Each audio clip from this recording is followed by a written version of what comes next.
Luminosity and Soniqs last met in a game at the tail end of Stage 1 where both teams' fates were essentially sealed and it didn't really move the needle on anything. 5.5 months later, they meet again.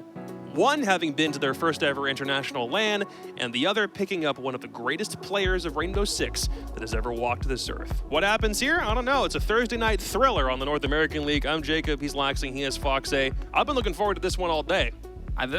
We talked about in the beginning of this, who has surprised me the most? It's been Luminosity. Every single game, they have improved with every single margin and step of the way. So to them to be matched up now against Soniqs is going to be yet another opponent that we can really see them bring it to, or hopefully, if they do end up losing, there's still goods to take away from it, because in every single situation, there's positives we can take away from Luminosity.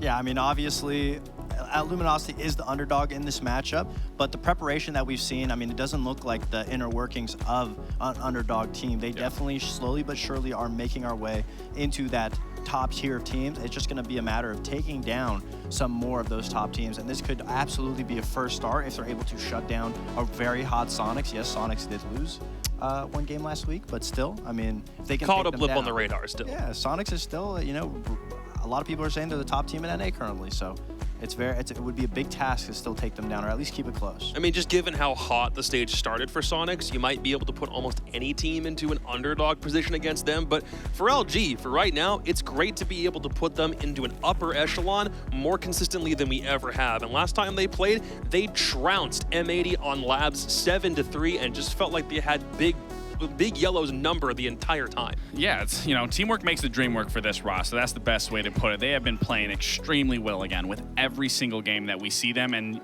the M80 game, we didn't know what that was going to look like. We thought, okay, M80 is going to learn from their mistakes. Luminosity is really going to have to work super hard to try to bounce back or find their footing in that game, and they absolutely hit the ground running straight away. Here are the stats from that game. And the beauty of this, we talked about Luminosity. I've talked about them tons, that they struggled with the opening engagements. They struggled with the entry points, but this was the game where on that attacking half, they went 5 for 6 out of those initial attacking rounds. So that already set them up for success. Then they immediately went to that defense and just bulldozed. Well, no, that was on the defense. Sorry. They just bulldozed Oxygen through. I mean, I'm forgetting all the teams. Too many games today. They just bulldozed M80 in that map.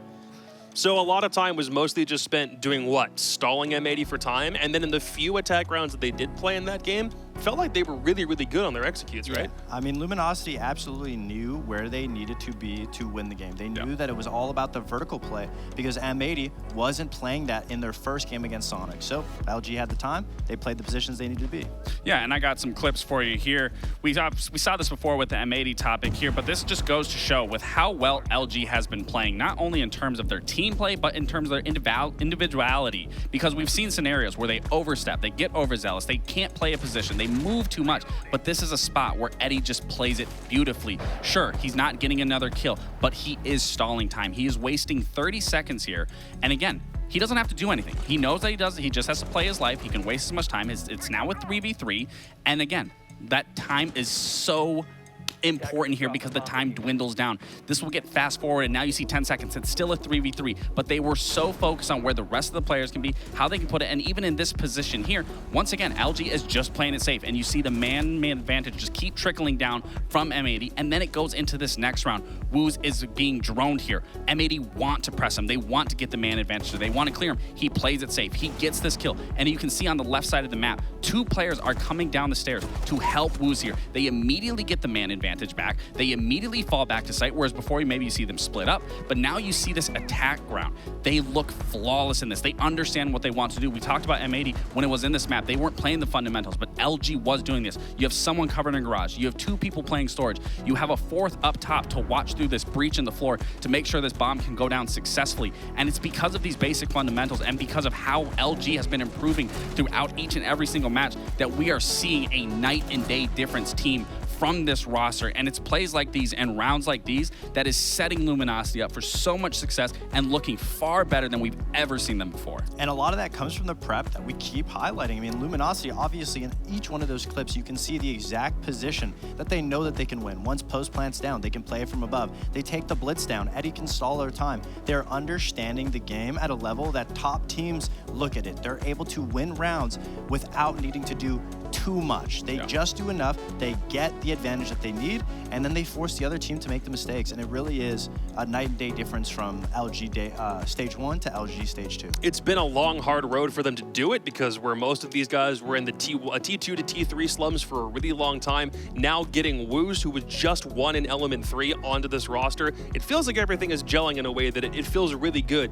Seeing where this team started, now where they're at, they're just on Soniqs' doorstep tonight, which might make things a little bit difficult because they only suffered their first loss in an overtime match against Space Station just last week. But of all of the things for a playoff favorite to lose, an overtime game, again, should just be a blip on the radar here. Yeah, and SQ has one of the most adaptive teams. They have a little bit of everything. They have the aggression. They have an IGL who's able to rally the troops and force everybody to slow down.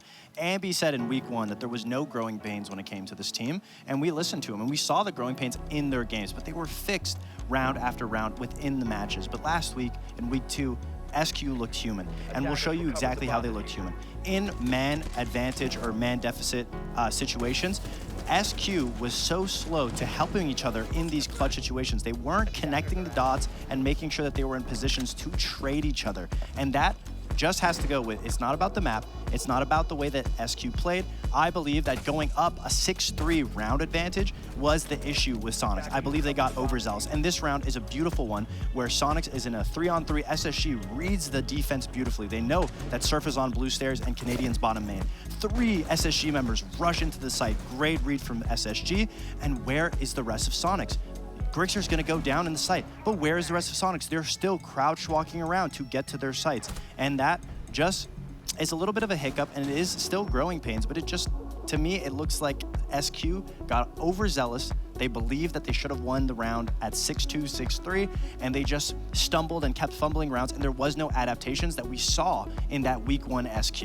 Yeah, and I think the overzealous is definitely the main reason why we just didn't see the success come out at Soniqs. Because when you looked at it, that we talked about, that they were making those mid-round adaptations throughout games, that was on an attacking side where Troy really can facilitate that and rally the troops. Where on defense, that really comes down to every player at an individual level to really understand what is happening. How are they approaching the site? What are they going to do next? Where can I move? So it's important that, yes, you learn from this loss. Yes, you learn that it was just an individual mistake and not, oh, this team's just playing better than us. They're just doing this better than us. That it really does come down to your own self and your own fruition of just, okay, I played that wrong. I should have doubled up with you. I should have helped you. So I do expect to see a lot better transition from Soniqs. Sure. But again, it is very easy to get overzealous, but it's important for someone to just be there and just be, hey, let's focus on the round. Don't look at round count. See it as 0-0. Let's get this job done. Ooh.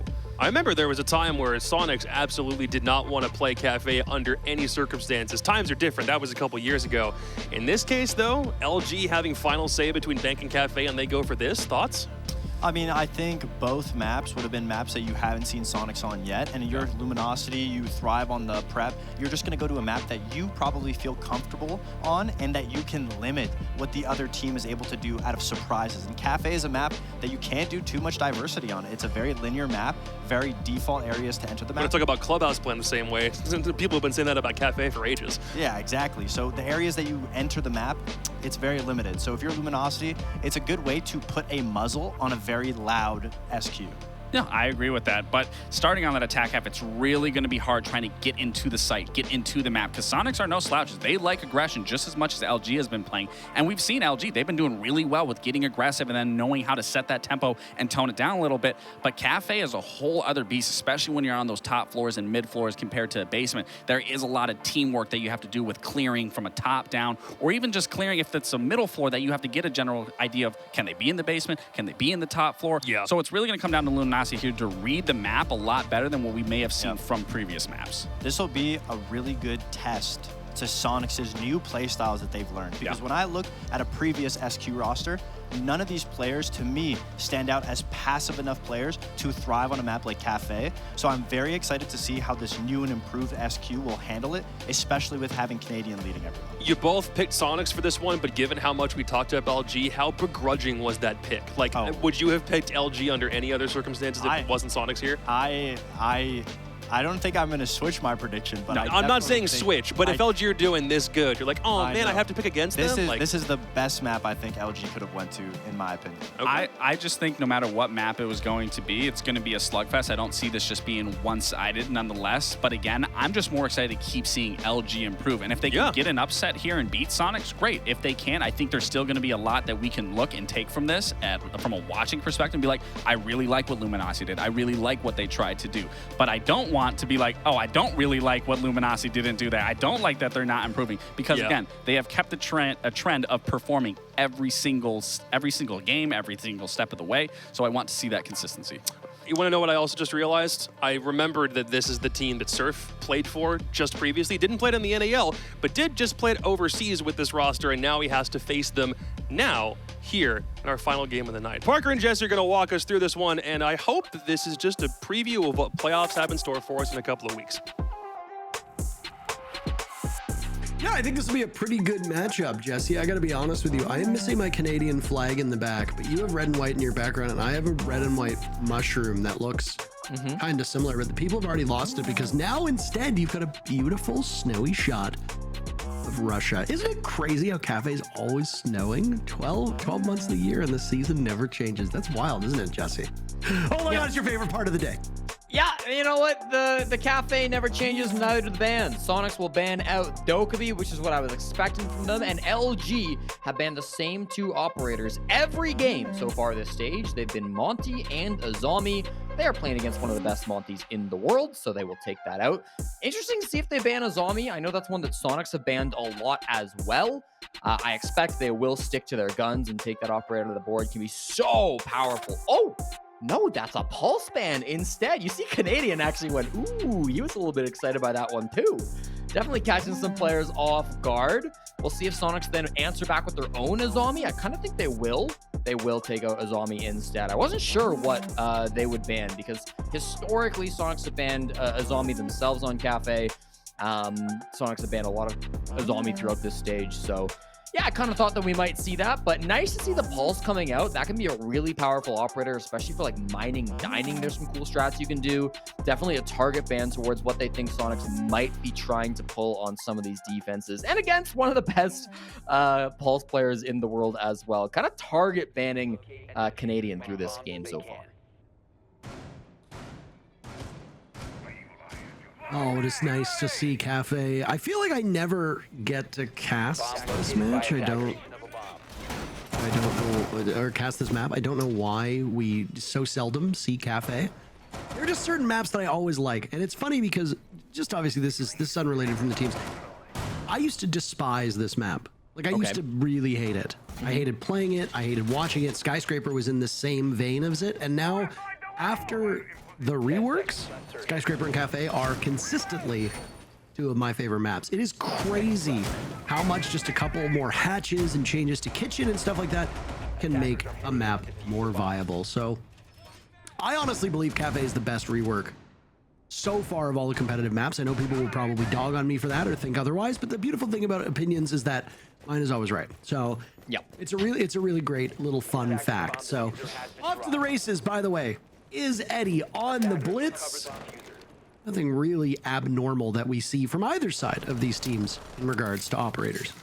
Yeah, this blitz, I was wondering if they were going to use it to try to clear VIP. We've seen teams do a bit of a strat like that before, often with a Sens, but you could do it with a smoke grenade as well. That's not going to be the case. They're going to go full top down, which means that we're likely not going to really see a gunfight until the final 60 seconds or so of this round. So settle in. The one thing about Cafe is sometimes it can be a bit of a slower map. Obviously, it's not a bad thing. There's a lot of very interesting strats that can go around. A lot of good utility play as well, which is exactly what we're seeing out of Wi-Fi. One Flores drone taking care of not just a Goyo canister, but an Evil Eye as well will feel very good for LG when they eventually get to their execute. They're likely going to be trying to work these floorboards with their buck. Nobody on Soniqs is holding above the ground floor, so clearly they will be having a pretty good time getting that control, but then it's how do they utilize it? Can they go for a freezer drop with a player in VIP? Can they get a plant down with a bomb site full of Evil Eyes and Toxic Babes and Goyo canisters? The Flores will definitely be a good start to help clear out some of this util. Flora is always a great operator for opening up walls, taking care of castle barricades, barbed wire, which has suddenly become not a new addition, but has had a rebirth in terms of effectiveness. I think that's the hatch inside a freezer that's been opened up, as you just saw from the ride along. The Buck can establish himself here and continue to tear away at the floor. 1 minute remaining. Right now, LG setting themselves up for a freezer take. Yeah, I mean, Eddie has the defuse kit outside of garage. He's likely to try to rush down Ambi playing on the tuber out here. If he can get this kill cleanly, then they're going to be able to drop very, very easily. But you typically expect the defuse kit to be dropping through that hatch. Still, they will get an opening pick, and they might be able to capitalize on that regardless of whether they drop the hatch or not. There go the flashes and a nitro cell as well. Looked like it would maybe do some damage, but it's a bit of a misplay by Ambi, who had several players from LG breathing down his neck. 2 losses from Soniqs do not bode well, but hold on a second. Surf has not been accounted for, and he picks up both Woos and Wi-Fi. Grixer eliminating Eddie means that it's all up to Canadian inside of the site. He's in a 1v2, 6 seconds left. Canadian has no choice but to get off. But where, oh where is that diffuser? Doesn't matter. Silent finds Canadian before Canadian can find Kixro, who had that diffuser in hand, and LG start off this map with a victory. A crazy push. I don't know if I've seen that before, where you bring the blitz with the fuse kit into the garage door, go all the way around. He didn't even use his own ability to take down the VIP player. Had his teammate do it instead. Now, he did die to Grixer, and I really thought that Surf, the former team member of most of the players on LG, playing by the front door, was going to be able to really stop that push, but he got traded out, and they hunted down Canadian towards the end of it. So really nicely done by Luminosity. That didn't look like an easy execute. They lost a lot of bodies at the beginning of it. Losing their blitz was certainly going to feel like a rough situation, but Kixro and Silent really pushing through that bomb site, finding the kills that they needed to, did a great job there. And you, again, cannot downplay how important that utility play was at the start from Wi-Fi. Using that Flores drone to deal with a lot of the utility in the site was so important as they went through the execute. Cannot believe how close it came. And Canadian, honestly, if he'd had an evil eye in the right spot, could have potentially knocked them off their stride. But then, of course, you had Silent unaccounted for, making his own way in. Getting that last pick, Ambi really struggled in that first fight, though, over by VIP. That Nitro Cell could have done some serious damage to the shield, which would have allowed him a nice 1-2 punch on the follow-up. And honestly, would have taken some of the pressure off of Surf, who was playing over by that coat check, over by door. But instead, things fell the way they did. Now it's Canadian playing another very important intel operator off of the Maestro, but this time on the Echo, and immediately using those yokais to scout for information. And he gets a good read on some possible jump out drones. As he says right now, he just sits safe inside of reading. Fun little yokai play. Can they do anything off of it? He's pinging, and yes, they will. Ambi jumps on out, gets the free headshot as well, and no way, he finds the second as well. A long angle onto Woos, finally punished. A Silent will pick up the trade, but my God, you are more than happy with that. A much better start to the round for Ambi. Opening kill instead of the opening death. And honestly, that was enabled by Canadian's yokai. So you saw every time the Canadian would skirt that yokai out through the drone hole, he had a read as to where the drone was on the reading door, and also could gain information that Ambi could capitalize off of. That's the type of thing that these intel ops can do. And I mean, there's no pulse on the board. It was banned out. Canadian was a bit surprised by that one, but there's still other options. Valkyrie, she's unbanned. You can run with the Maestro as you did in the very first round. Surf, Splatter, Silent, who looked for just a nice leisurely stroll up white stairs. He can't manage to find that. Eddie and Wi-Fi is the last two from LG. They're fighting their own demons down on this first floor. Very disconnected from the actual bomb site, which is up on that middle floor, as you can see, inside of mining and dining. If Eddie goes for a drop, will somebody from Soniqs be watching this one, Jesse? That's the real question. I don't see any silhouettes on that top floor, so at least leads me to believe that they've managed to gain control on the side of LG. At least at the top floor, Canadian is asleep at the wheel downstairs inside a freezer. Wi-Fi gets a kill. Only the second kill so far for Luminosity. 40 seconds left, and Wi-Fi finds himself in a 1v3. It would be a tremendous clutch if he pulled it off, but the barbed wire will not make it any easier. Could give away his position with a bit of that sound. We'll throw a drone up the brown stairs, but then move white for a bit of distraction. The barbed wire here has already been destroyed. Actually could be catching someone off guard. He finds Grixer. Will the counter swing come on out? The smoke grenades will get him into the bomb site. A toxic goo mine will stall him momentarily. He's got to pick up the defuse kit. Is it being watched? Surely it is, but no. Now he's found his way into the other bomb site. He's not looking to be very obvious with this play. Only 8 seconds. I don't think they know where plant's going down. Rexon finally gains information. He's picked off by Surf.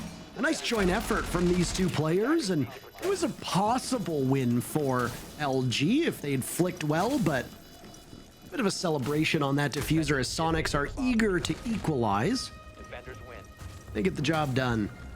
And a better round through and through, but both of these rounds, I think it's safe to say, were nail biters. They were very close. So immediately, the gut shot is neither of these teams will run away with this, at least not for the first half. You gotta wonder if the original plan for Soniqs was to put Canadian on Pulse on that bomb site, because he was playing in the basement, he was playing an Intel operator. It would make sense for him to pivot to Echo if Pulse was the original game plan. Regardless, the Echo looked really good for Canadian. I remember back when Ambi was interviewed a couple of weeks back about Canadian joining the team after one of Soniqs' many game wins throughout this stage. He said that Canadian being on the team just makes his job easier. Somebody who thinks for him, who tells him what to do. And in that round, Canadian said, Ambi, jump out the window and get a bunch of kills. And Ambi did exactly that. So you love to see that teamwork coming in. The old and the new, the young and the old working together just as they should to get a big early lead in that round and eventually snowball to a victory for the Soniqs. You said old with such malice in your voice. Ain't nothing wrong with being old. All right, How old are you?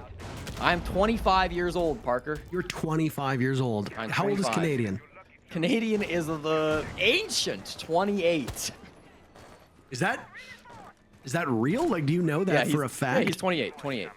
How do you have this handy? It's on Liquipedia. You have every Liquipedia page of all 10 of these players currently open. No, but I did go through it and write them down into my spreadsheet. Where is Canadian from? Canadian's from Toronto. Okay. Started playing Siege in 2015. Started Oh, on you've PC. His spirit animal is a bear. You've got it all. I know. This is just simply information overload. What would we do without these little fun facts, these little FFs that you sprinkle like toppings at a Pizza Hut ice cream buffet that a lot of people, especially your age, probably never got to experience, but they were really great. And I'm promising you they were really great if you've never been to a Pizza Hut. I went to a Pizza Hut buffet. I remember those. Ice cream buffet. They were really, there was magic. I don't remember there It being used to be ice a cream. real country. And then they closed the Pizza Hut ice cream buffets, and then that's when really we descended as a society into chaos. But either way, I like those little fun facts. Thanks. I was gonna say, if Canadian is old, then I am basically dead. Just like Rexon, who is the first casualty halfway through this round. And Rexon finds himself on the wrong side of the first interaction between these two teams. Not a good start for Soniqs. No, a couple of opening deaths from Rexon. Throughout this stage, he has been negative on his defensive entries. On his offensive entries, he's an 86% win rate. He's very good on the opening picks on the other half, so hopefully he can sharpen up a bit after round 6. For now, it looks like LG, despite having a man advantage, don't have that much actual control. They're still up on the roof. Soniqs still have mirror windows in the site.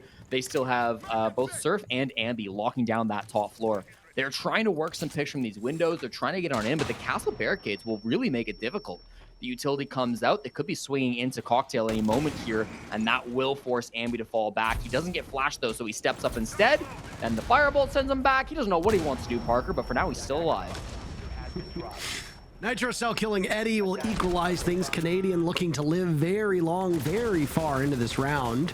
Only 40 seconds remain for him to survive. Silent catches Ambi looking in the wrong direction. Bad start so far for Ambi. Wi-Fi, who was in DBNO, has now been picked up. And Surf will actually allow these players to get past. He might have played this one really well, taking advantage and getting a massive double play. He's finished off by Silent, who now grabs that diffuser and will have to plant in the next 15 seconds, but he makes quite the ruckus over by Reading. Grixer is ducked down. Do they know he's there? It's Grixer now and Woos in a 1v1 with very little time left, and Woos should have the upper hand, but Grixer wins the fight. All 3 of these rounds have gone down to the wire. My, what a match so far to end the day on. Soniqs, though, they grab 2 rounds in a row, and the lead is theirs. You can't be missing Surf up at the top floor like that against his old team. Of course, he played with Luminosity over the offseason, had huge results, and then in that round had massive impact as well.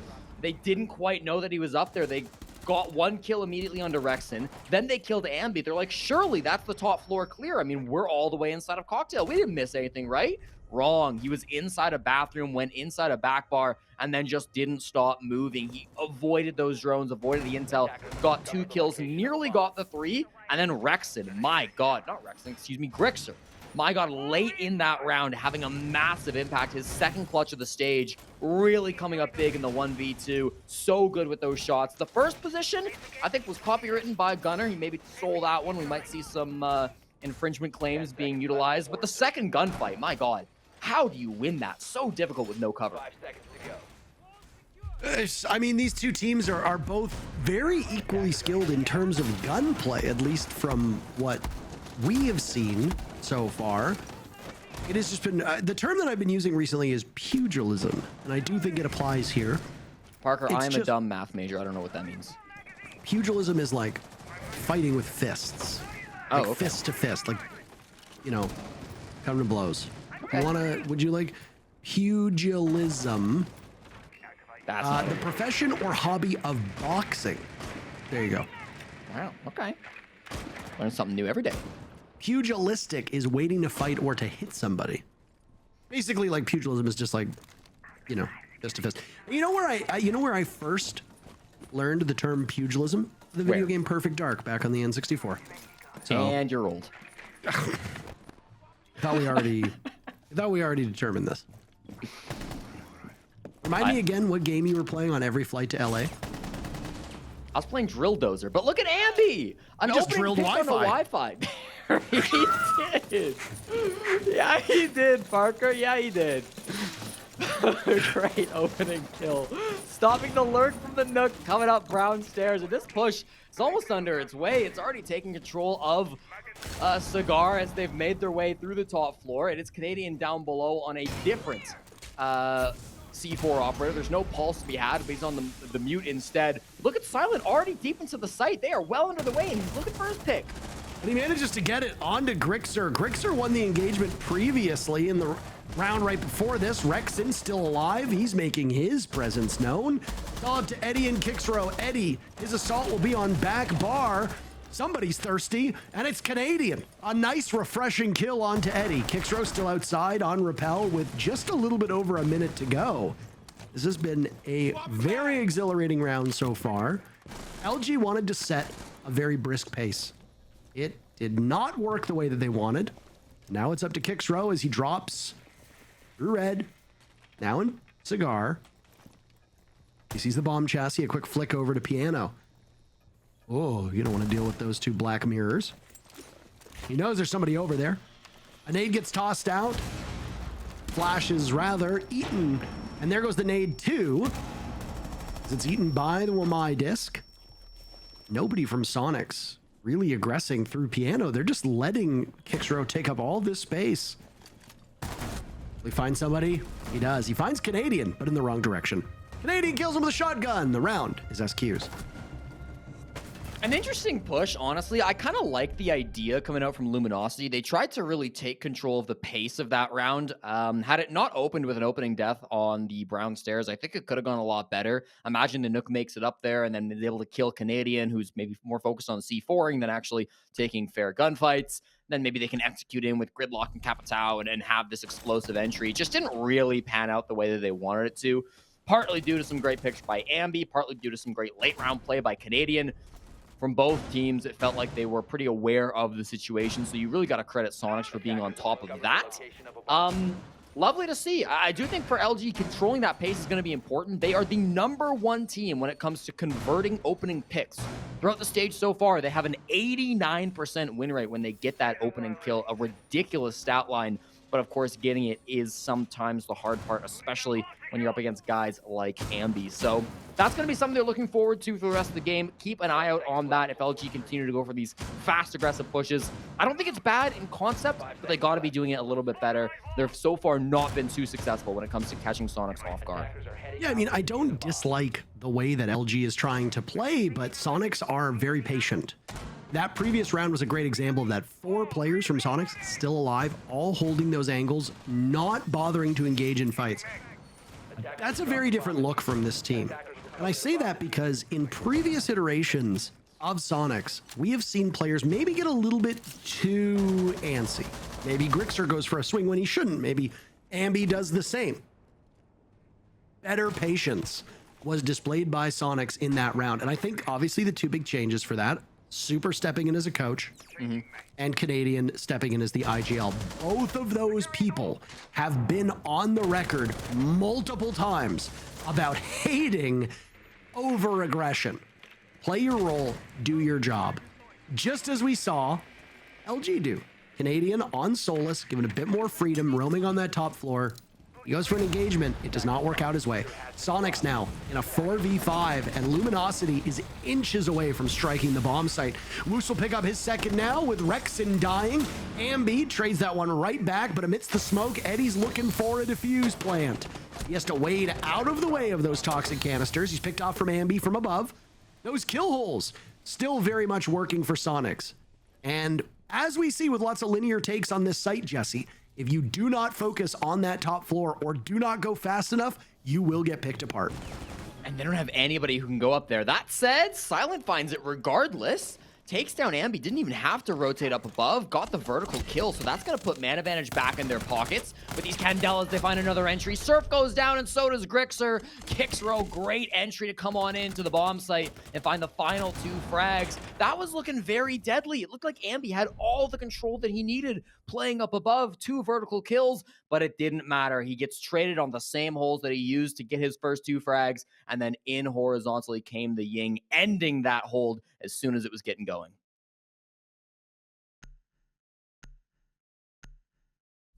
I am loving the tempo that these 2 teams are currently playing at. I would go so far as to say it's our best matchup of the day, at least up to this point. Well, it's not going to be any better matches after this one, Parker. Unless all the matches were bad and then the best match is us being able to go live our lives. Did you ever think about that, Jesse? All right. No, you're probably too busy thinking about numbers and your fun little facts. Just because I have some fun little facts doesn't mean you got to be rude about it, okay? That's kind of toxic. It was a bit demeaning, wasn't it? It was it was. I'm just trying to do my job. Show up and I talk apologize. about the game. I like the little flair that it brings to the broadcast. It's okay. You're old. You're probably grumpy. It's fine. In round number 6, Jesse, it is 9:24, which means that I should have been in bed 3 hours ago so that I could wake up at 4 a.m. and drink a gallon of prune juice. A day in the life of the upper class Toronto elderly. It's very hurtful. Okay, you were talking about round 6. Go. It's round 6, and if LG can't win this one, Soniqs are going to move on to their best half with a round advantage. Soniqs are currently the best attacking team in North America with a 58% win rate on attack, so they really don't want to let them get up into a lead heading into that. A 3-3 split will be difficult enough for Luminosity to pull back and get a win from. But they're going to be doing it on Reading Room, and it's going to be another blitz play from Eddie. This is his 3rd time playing the operator, but it'll be his 1st time here on the middle floor. Previously, he's ran it twice on Kitchen on the 1st floor, and it was somewhat successful. In fact, I guess they won both rounds, even though he didn't always survive. And so we'll see if they can replicate that success going here into the Reading Room, in from Pillar Door.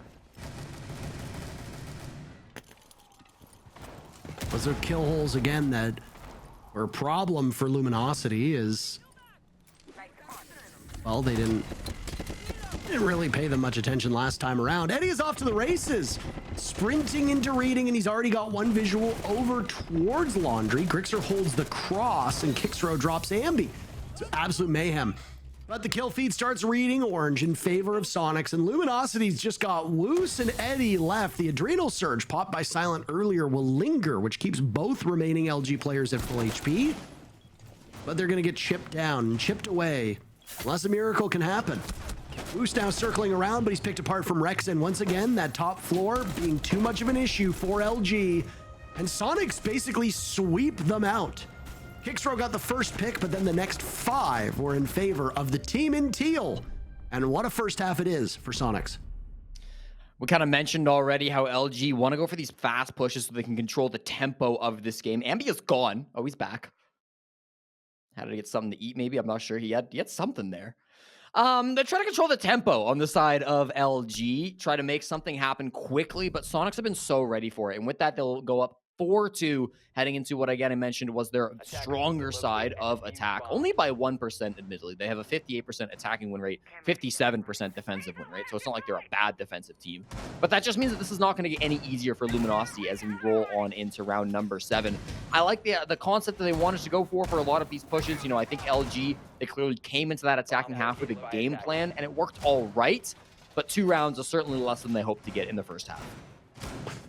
Yeah, I mean, if you look at Cafe as just in general, what you're going to find is Big Fat Zero.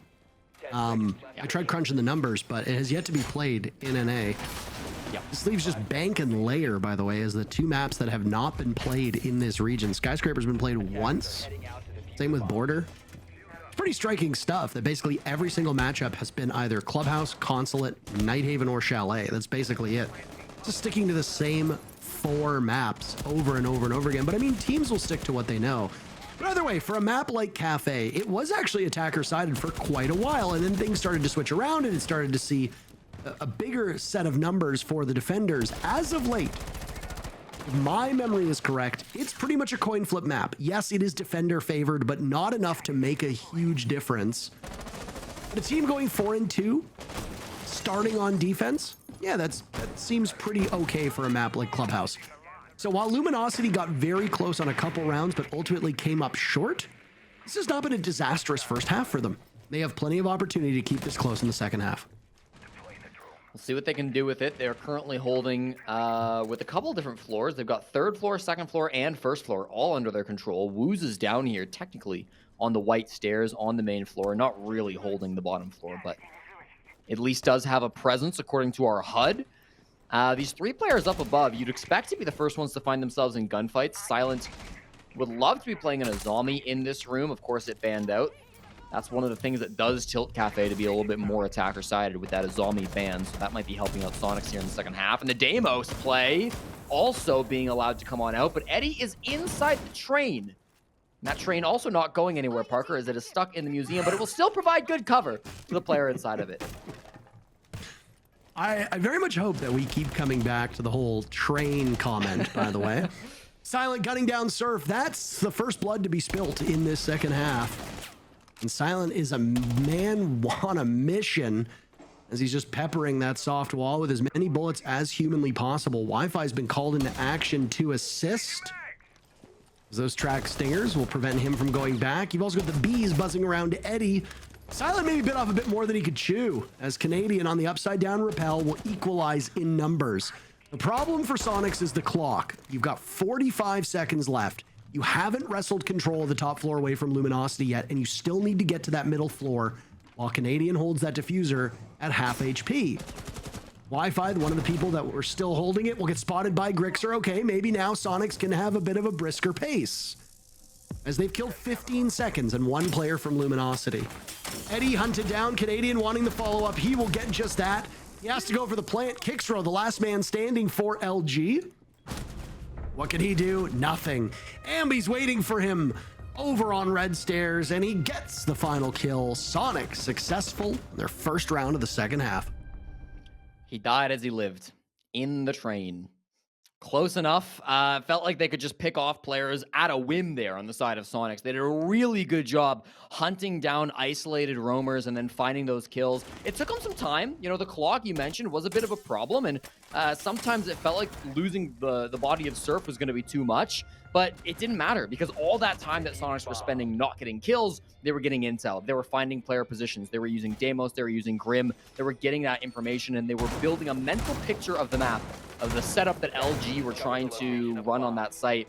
And when they had time, they finally collapsed in and found all of the kills that they needed to, giving themselves now a 5-2 lead, looking like they're starting to run away with this game.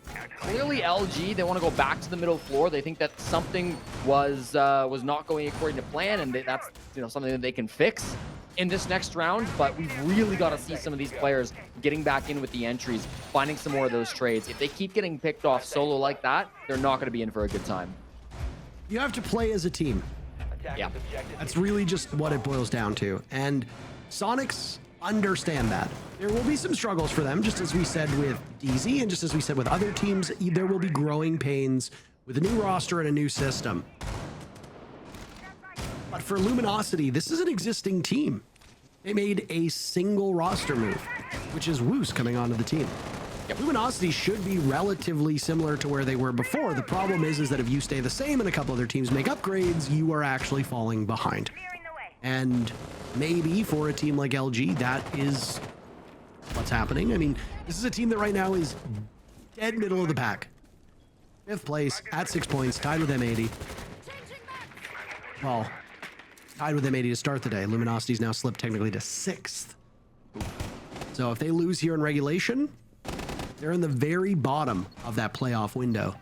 Soniqs looking to regain the lead after Cloud9 Beast Coast got all 3 points today. Soniqs could pick up 3 big points and vault up to 12. But they got to get there first. They're 1 round away from securing themselves a single point. So they must feel pretty good. A very nasty surprise about a drop through this skylight. Silent as in Cigar could be the victim of Canadian, although they're hesitant to drop just yet. Eddie played a lot of blitz in the first round. He didn't get a single kill through the first round of play. Canadian is hoping that he can have a bit of a better performance. The castle barricades kind of help him out. It makes him a bit safer as he now drops on in. A C4 will kill Ambi, but Canadian escapes unharmed. That's 1 kill going down. Where does he go, though, from here? Every option for him to leave this top floor instead of bar has been castle barricaded off. It's an interesting predicament to be in. Can't tell if Rexon got any visual on Silent playing in that bathroom position on the Black Mirror. It's very reminiscent to what we saw from Soniqs when they were defending this part of the map. So SQ will presumably have a way to handle it. Maybe being the only one dead so far bodes quite well for Luminosity in these final 50 seconds. I love this setup. The castle barricades making it so tough for Soniqs to really do anything with this top control. They're still existing up there. Soniqs have to pivot now. They got to go full horizontals. They get their way into train. And there goes the blitz of Canadian, looking for a safe spot to get the case down. Grixer 1 pick. Kicksrow answers it right back onto Rexon. And Wi-Fi might actually be able to find this shield operator. Oh, he does, as he lights it up. Surf has Canadian's back. Canadian taking some serious damage and will now chase down the mute. But he can't get the melee off. He's finished off by the shotgun to the legs of Eddie. Surf, another kill. As down goes Kicksrow. Now that outside repel will be the big challenge. Where is Grixer, by the way? It looks like he's coming up red stairs, and if both of these players have their attention in the wrong direction, Grixer could do some serious damage. Silent eliminating Surf, puts into a 1v1, and he sees the body. He just needs to play time on this. But the diffuser's actually on the other side of a reinforcement. Grixer has to sprint on in. Silent is sticking it. Grixer gets it done at the last second. And that's a guaranteed point for the Soniqs. His second clutch of the game, Grixer, the 23-year-old player on Soniqs. He's done so well for this team throughout his career, and then in this game as well, having really good late-round game sense as to when he needs to be pushing, when he needs to be holding. Every time he's in the clutch, he's looking at the right spot. He knows exactly when he needs to push in. He times that clock so well. How often do we see a post-plant clutch in Siege get just mistimed? Maybe you're too late to stop the person sticking to disable. Maybe you're too early, you rush in, they get off, and they still have time to jump back on and stick to disable. He made sure that there was nothing that LG could do. Even if LG played it perfectly, to actually win that round because he came in at the exact right moment. Whereas had they gotten off and won the gunfight, they wouldn't have had time. So really nice stuff to come on through. I love that play from Grixer. He's going to be one of those players that you continue to watch, always talked about as one of the best on Soniqs, arguably sometimes talked about as the best in North America. He's one of those players that can really step up when it counts, and of course, we're seeing that more from him today. Nice time to call a timeout, but yeah, Luminosity really has their work cut out for them here. I'm very impressed with the look of this Soniqs team.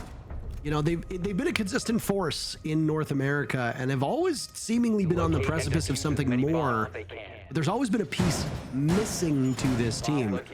Obviously, I don't want to overhype Troy because he's spoken about so frequently that I could go an entire broadcast without saying his name, and I'm sure people would probably be overjoyed at that. But there is no denying the impact that Canadian has on these teams. He literally steps onto a roster, and usually there's growing pains. Not the case here. Soniqs have been mighty, mighty good since he came in. And of course, you have to give some credit to Super as well, stepping in as the coach. Goddess handled the role quite well, but she's off to greener pastures, exiting the esports scene as far as I'm aware. So having somebody like Super, were you gonna jump in? No, continue. No, thank you. Okay. Didn't know if you had a little sprinkle of information there.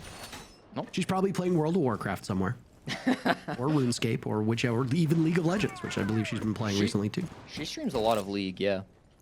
She's in trouble. Somebody needs to reach out to her to help her. Friends don't let friends stream League of Legends. That's just how it works. I'm kidding, of course. I play a ton of that game as well, so I get it. You do. You have a massive problem. I do not have a problem. Okay. Well, Stop if we, whenever I want. if we can keep glazing the team that's up 6-2, I also got to credit Surf. When we talk about Let's do that. every new player who's come onto Soniqs this stage, Surf currently top fragging the server against his former team. Canadian talked in their post-match interview after they played DZ about how that insight kind of helped him know what DZ were going to do. I wonder if any of the same strats have been carried over for Luminosity and if Surf has been able to feed any of that intel towards his new team to kind of tilt the scales. We've had a few playdays, so there might have been more things changed at this point for Luminosity than Dark Zero had time to adjust. But even still, he's having an excellent performance against his former squad, and it really does feel like everything is coming together with this brand new Soniqs roster. Yeah, there really are no deficiencies here that I can point out. And I mean, it's not even like they've had the easiest schedule, right? Like, no, yeah, 100%. I mean, against Wildcard, sure, but then they played up against Dark Zero, which right now is a top 3 team at the moment. They played M80, who is a top 4 team. They won both of those matches, by the way, albeit that match against M80 came in overtime. And they're poised to win this match against Luminosity, not just because of the numbers, but because Ambi got the first pick. It's answered right back, Silent with 2, Kixro dies to Rexen. And while we have a minute left, there's a lot of blood being spilt very quickly. This, of course, doesn't favor either team. As within the final minute, it's a 3v3. They're hunting the smoke now inside of VIP. Silent up above might be the bigger threat. They do have Rexen up top holding him, trying to make sure that Silent can't have a late round impact. Can they actually capitalize and kill Wi-Fi on this smoke, though? That's my question to pose. Rexen's going above. Again, Silent is inside of Train, so he's a player that if they know his position could be deadly, they can scan him at any point. They haven't pinged on the Deimos gadget, but I think they already know where he's at. Will they find this opening pick, or is the boss G too strong? Well, he sees one, unloads both, gets the down on the Rexen, sidearm comes out. That's a secure. He doesn't overstay his welcome, though, or at least he tries not to. His third kill is all Silent will get. Grixer finishes that one off. Case in the hands of Canadian as no death marks remain.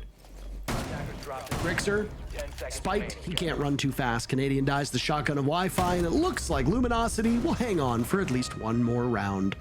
All comebacks begin with a single round, and LG has at least shown that they can start, but can they finish the comeback? That is the question. Perhaps all you need to do is crutch one of the most powerful guns on defense with the boss G up there on the roam. I think Silent obviously did a great job with that. It's a gun that takes a lot of skill to use. You know, only 2 shots. If you miss, it's high risk, high reward, of course. And Silent, he did miss the first shot, but landed it with the second. So Once he had that, it was a free down onto the first player that he was fighting up there on the middle floor. And I think that did enough damage. Not only getting that kill, but also just drawing attention away from SQ. They knew that he was still lurking up there. That really kind of drew the attention away from their push. They wanted to go in through VIP. They wanted to just push Freezer and have a normal, regular top-down execute. But that thorn in their side, the vigil up above, really made them kind of reconsider what they wanted to do on that execute. And so I really got to credit Silent. I talked about the top frag being surfed. Silent actually beating him out 13-7 throughout this game thus far. He's had an absolutely monster performance here for Luminosity. He's going to need to keep that up if this comeback has really just begun.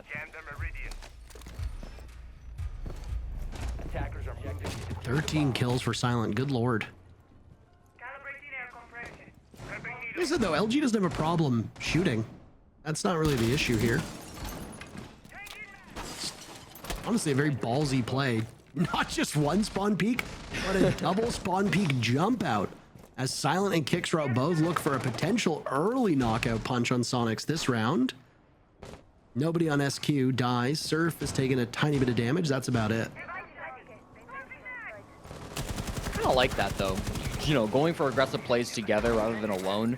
Typically, that has a bit of a higher success rate. They're unlikely to be watching every angle, so if you throw everything at the wall, you're more likely to come away with something, but not this time. Still a 5-on-5 as we approach the first minute mark in this round, as we get to the 2-minute point. I really do think that for Luminosity, if they want to make this comeback happen, they've got to be able to win their ones. They've got to be able to win their entries. Talked already about how good their conversion radius is. The Damos doesn't make it any easier. Canadian is spotting out Silent now. He's got no mute jammers up here, as you often would playing Cigar, and he's gonna get punished because of it. Rexon on the window, off the calls of Canadian, finds the opening pick onto the best player from Luminosity. And that's obviously going to be a bummer, but Silent will sit on cams, his own cams, to give these calls. There's 2 bulletproof cameras on the board as well, so lots of intel for Luminosity to play off of in the final stretch of this round. As much as you have that intel, though, it can be snatched away from you, and that's Grixer's job on the IQ, gaining great value from the gadget is brought with the German operator. And we can follow up with this, and sitting on the roof, given that this is a top floor hold right now, not where the bomb site is, but where the defenders of LG are currently playing, the amount of intel that Grixer is going to get is huge, and it will aid the entry point for all of these Soniqs players. Wi-Fi being hunted by that death mark. Kixrow's been dropped. That could be another domino for Luminosity. A bit belated, but striking the domino in front. That's Kixrow bleeding out inside of Freezer, and it can be a cold end to Luminosity's chances if he's not retrievable. Soniqs are within striking distance of pulling this off, but there's still more work to be done before they can get to the bomb site. The intel is so good. They've Damos tracked the Warden. They had Grimbees on Woos. They know everybody's position. The only one they didn't track or get direct pings on was Eddie. Again, they know Wi-Fi's spot up here. They knew he was here previously. They're pretty confident he hasn't left, so I got to imagine they're going to very carefully clear this out. Surely they don't just forget after Damos tracking, but it looks like they have. They completely forgot that he was here. They must have thought he dropped, but no, he's still fragging up on the top floor, and in a fury of kills, LG get all of them back. They're still in this game, Parker. I thought for sure that round was a foregone conclusion. Yeah, that looked like it was all but over, but a small bit of information somehow slips through the cracks. It's not relayed to the rest of the team, and Canadian's going to try to settle them all down. Soniqs are very close to still being able to close this one out. They've guaranteed themselves 1 point, so even if they go to OT, they get something for their troubles. Oh my, look at this. I mean, that wasn't just Wi-Fi doing well on his own. He relied on Woos having his back. That's 2 players trusting each other and winning the round off of teamwork. We were critical of Luminosity for not playing as a team in that first half. It's harder to play as a team on attack than it is when you're defending. When you're defending, it's relatively easy. The site will often work for you. But Luminosity, if their teamwork continues at that level, it might be enough to send us to OT. Now we're going to have the comeback continue. Notice the kills, Rexon, the bottom of his team at the moment, only 6 and 6. Not a bad stat line, but Rexon led the entire league in kills coming into today. He was the first person to hit 50 kills, marking that last week. Now a couple other players, I believe, have hit it with their previous matches, but he hit it a week ago, and now he's trying to extend that lead up to 56 at this point. For him not to be having the greatest of starts, that's definitely going to put a bit of a damper for Soniqs. I wasn't going to bring it up because it didn't seem to matter. They were crushing this game. But if LG start this comeback, Rexon coming alive could be just what Soniqs need to put a halt to it. We'll watch and continue to see if that does prevail, if that does come through. But at the moment, he's not had the greatest of games. A couple of opening deaths, been impactful on more than a couple rounds so far. So I'd really like to see him stepping up, have a big round, close this out for Soniqs, because we know he can be so good. We know that he's been amazing so far at this stage, and it'd be great to see him keep that up. Well, while I was praising Grixer for being able to gain information from this IQ, it did not really aid them as much as I'm sure they wanted in the previous round. Will there be more success from Grixer this time? That is the question. A very early drop onto red stairs, and again, with this being a mid-floor bomb site, a lot of emphasis has been put on the top floor by Luminosity, as we come to expect. Piano is walled off with those castle barricades and reinforcements, meaning that some gadgetry from Soniqs will need to be used to gain more map control. Doesn't look like LG is quite as intent on holding this top floor like the previous round. In fact, there is no top floor beachhead established by LG. So Soniqs, if they've determined that the top floor is free and clear, it can be pretty quick for them to cut through all of these gadgets and use as few of their own gadgetry as possible. I think the game plan was nitro cells, right? They had Valkyrie cameras up there. They had the castle barricades limiting where Soniqs could exist. However, there was an IQ. Grixer up above spotted those cams and dealt with them extremely quickly. Now, that won't completely stop the nitro cells. Eddie finds the opening regardless and does take down Rexon. That's one of 3 being utilized successfully for Luminosity. As the floorboards get ripped apart, this vertical play could be critical for both Soniqs or LG. Both teams have great opportunities to shut things down with that vertical play, and so does Silent down inside of Kitchen in the bottom floor. He's got intel inside the sites. If this ends up being a late plant for Soniqs, he could deny it with one quick nitro. Silent's name right now is defining the sound of this round. You wouldn't believe there's 15 seconds left and 9 players still on the board. This is going to be a hellish nightmare for both of these teams. If Soniqs prevail, they get all 3 points. If Luminosity wins one more round, closer to overtime. There goes Kixrow. Canadian getting Diffuser down. Is it stopped in its tracks? No, Soniqs dominating the kill feed. Canadian doing most of the work himself on the ram. R4C in hand. Not the old Ash that he used to play, but still a familiar gun. And he's racking them up. Wi-Fi. 1v4. Soniqs sitting on that diffuser. And the signal's cut. Soniqs win it in regulation. 3 big points. Love that plant spot from Canadian. Of course, the team letting him know at the end. Canadian so good on those plants. He gets it done. Manages to find a plant spot that the Valkyrie's not expecting. That managed to get the plant down.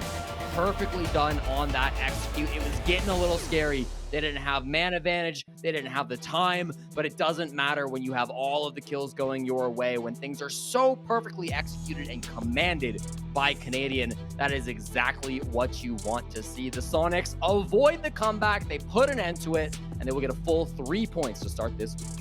Yeah, I mean, other than the stumble against Space Station last week, which of course Canadian losing against a former team, go figure, right? We wouldn't have been surprised if it had happened against Dark Zero as well. Other than that stumble against SSG, this has been a great start for the Soniqs team. They have been exceptionally good, and they still picked up a point in that loss. So what more can be said from us? Not much. But the desk, they've got way more insight. We'll let them take over. I'm flipping. Yo, one lower red. Valkyrie, coming up red. Good, I got it. I have your 90, I have your 90. Vert. No flashlight, no flashlight. It could be top on Vert. Red. Yeah, red. Go to red. Nice. Let's go, guys. Shit, yo. We Who wants to do the interview?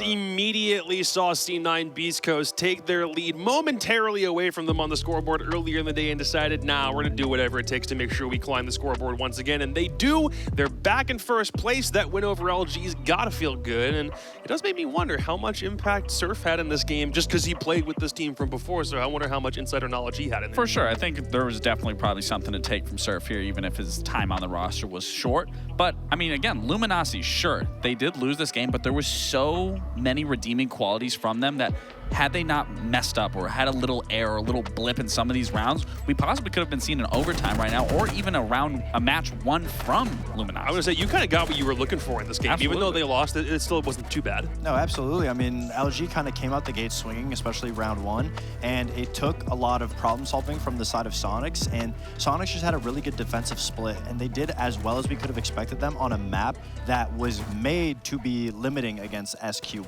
That's why Luminosity went here, is to kind of lock Soniqs up and maintain their aggression. And Soniqs did a really good job at still being able to find those gaps, find those jump outs, find those aggressive trades to be able to constantly get picks over LG. And then every single post-plant or plant situation that SQ was in a even playing field, it looked like Soniqs just knew exactly what they needed to do to either stop the defuse or get the defuse down. I mean, their post-plant late game is just literally the best in North America right now.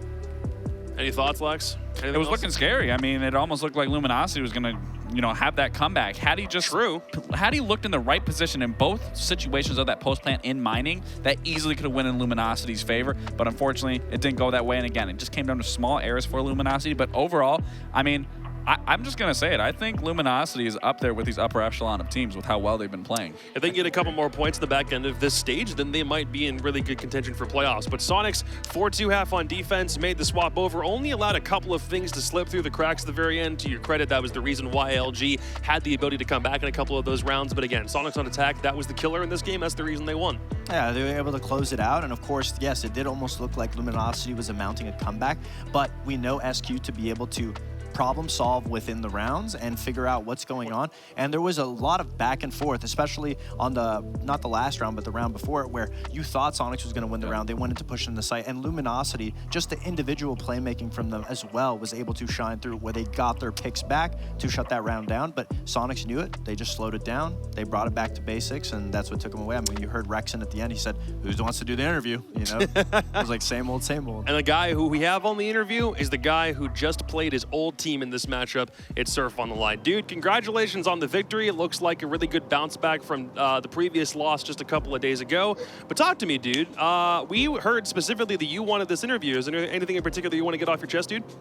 I did not want this interview. They told me to go do the interview. I see. did not want that. I see. Never mind. Soniqs were just like, yo, can we get Surf? I'm like, sweet. So yeah, no problem then. But you just played this LG, or played with LG, win overseas with this team. Now you're in a situation where you're playing them at all. Did this game feel bittersweet in any context because you literally were just playing on land with these guys not a couple weeks ago? Not really. I mean, to be honest, going into the game, I kind of, obviously I didn't just know I was going to win, but I had a good feeling that we were going to win. To be honest, I think they're a good team, but I definitely don't think they're better than us. So going into the game, I just was pretty confident, to be honest.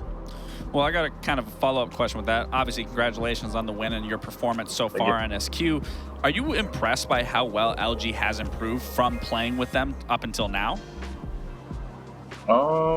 No, I don't really think it's that, like, I honestly think that all those guys on the team are really good. Obviously, I can't speak for Luz, I've never played with them. But as for the rest of them, like, I would vouch for all of them. I think they're all really good. I mean, they all want to win. I enjoyed my time on the team. If it didn't come down to other things with that team, I would have probably never joined SQ, but SQ just obviously had been offering more. So. Well, it's working out in your favor, so I think you made the right decision nonetheless. Plus, turning down a chance to play with Troy would be absolute career suicide. So it looks like at least right now you made the right call, dude. So. Yeah, as for you talking about Soniqs in the first place, now that you've joined this team with players that you've been watching play at the top for a while and you're only just breaching into that upper echelon of players, is it kind of a surreal moment to finally play on a team with some players like Canadian and Rexon and Grixer, or is it just where you felt like you've always been meant to be? I definitely think that I've always had the ability to be on a top team. It just kind of came down to the opportunity. For me, I think it is pretty crazy to play with these guys. I mean, I've watched these guys since I was literally like 12 years old, like just watching them play. I mean, I remember watching Troy Potato on the White Stairs. I remember like Yeah. all these games, like, and it's just like crazy to like actually be on a team with him and like see what he actually brings to the team, which is just insane. Obviously, with your time on Luminosity coming to a close a couple months ago, was there anything about this matchup that you knew from your time playing with LG that you were able to take into this game? Anything on how they strategize, the way that they play, what their pacing is like, and did that come to fruition in this matchup? Honestly, before the game, I just told the guys, get ready for the aggression, get ready for them to be in our faces. I don't really think we should worry about anything too strategic, like on the strategic side of things. Sure. It was more so just worrying about like winning the initial gunfights versus them, and basically just letting the round play out after that. Gotcha. Also, one last question before we let you go. What's the cat's name? Luna. Hey. Yeah, right there. Luna. Real MVP of the day. I mean, hey, if Cat's not there, there's absolutely no way that you pop off with the performance that you did, Exactly. dude. Congrats on the dub. Hope to keep this streak going, brother. We'll see you tomorrow. Take care, man. Yep. See you. Thank you. Soniqs are rolling almost as if nothing changed. Again, that little overtime loss, just a little overtime loss, still got points out of the equation, but ultimately that's going to be a very, very small road bump that they crossed over because now this LG win was pretty solid despite a couple of things going wrong. Yeah, I mean, that loss definitely is keeping SQ humble. I mean, no team wants to just go through the stage undefeated, obviously, to lose a game against SSG, which was a great back and forth, great game. It really shows what you can improve on, and every team, you know, that is expected to make in a major event, which everyone is expecting Soniqs with this much of a performance to hopefully make Montreal. You'd hope they see some cracks in their plays before you get to the event so that you can correct them. And this was a nice stabilizing win from them to be able to just get back to consistent, get back to square one, and just go from there. Yeah, I mean, it's a bummer for me that, and for all of us, that we have to wait to see C9 Beast Coast versus Soniqs all the way at the end of the stage. They're going to have not all of tomorrow. their points, then play one another in a game that may not matter for points down the spread. That's the deal. They might meet in playoffs, though. I think, you know, there's a chance that they meet in playoffs. I just want to see that game. I would be stunned if they didn't. Just seeing how well both these teams have been playing, and with the change, well, obviously Soniqs making the change that they made.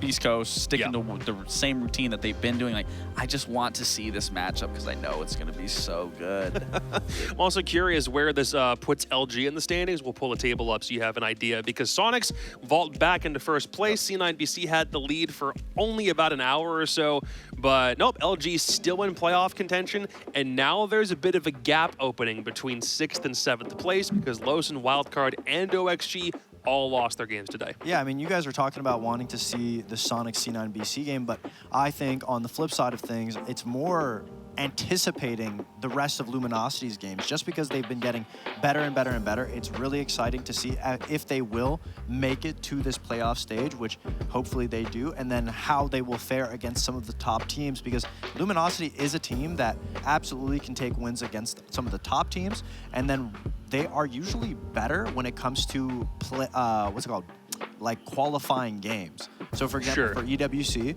and then in playoffs, like when their backs are against the wall, they always perform better from what I've seen. I can agree to that. I think it's just a matter of, again, you know, as long as we keep seeing Luminosity improve, and again, I said, you know, even if they lose this game today, like, I guarantee there'll be something that we can take from it, that they can take from it. Yeah. But, you know, that was really good, but it's just a matter of just maybe working on these small things.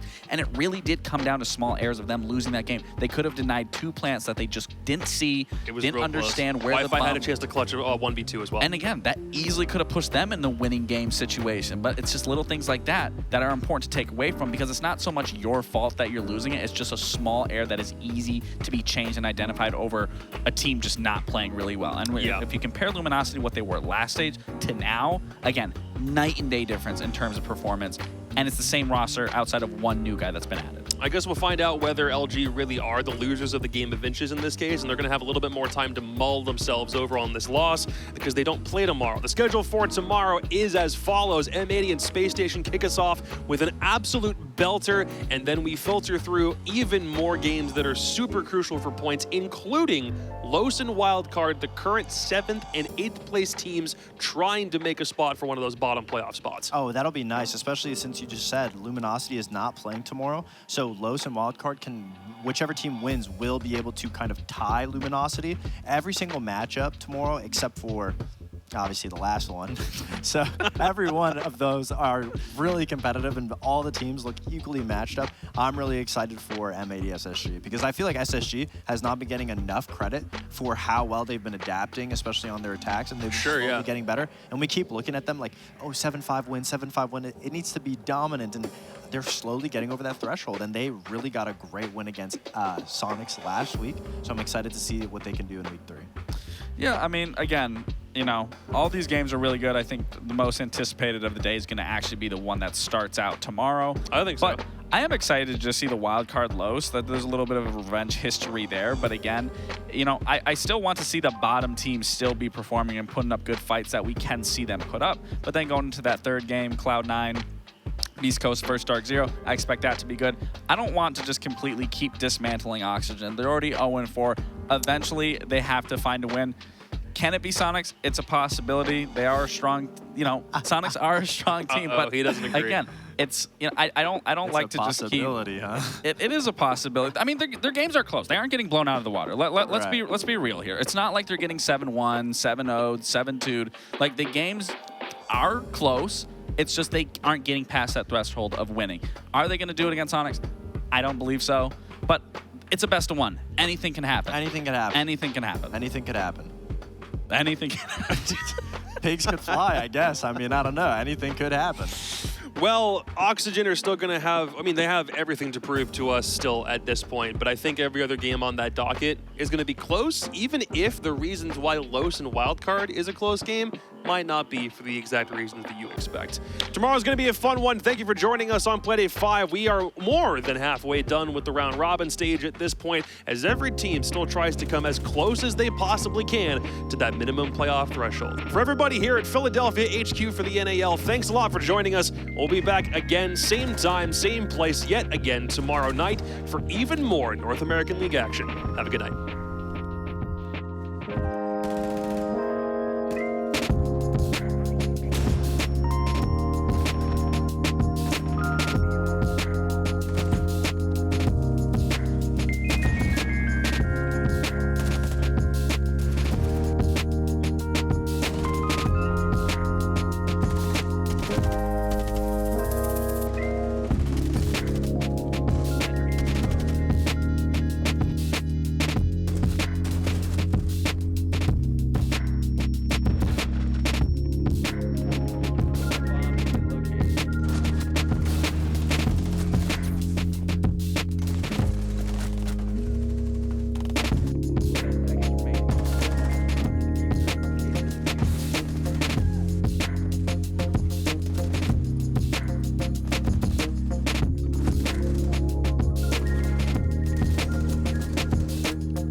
This one could be a real slobber knocker of a game. they've got to clear out that position. Oh, no, that one through the screen as Spirits pops the head. Managing to close it out. Spirits must know that they're there. Manages to find the kill. 2v1 Frida is low health though. Oh, what a take from Spirits! In the 1 versus 1, holding onto the back of Spirits. They've traded places, but Frida has that one extra little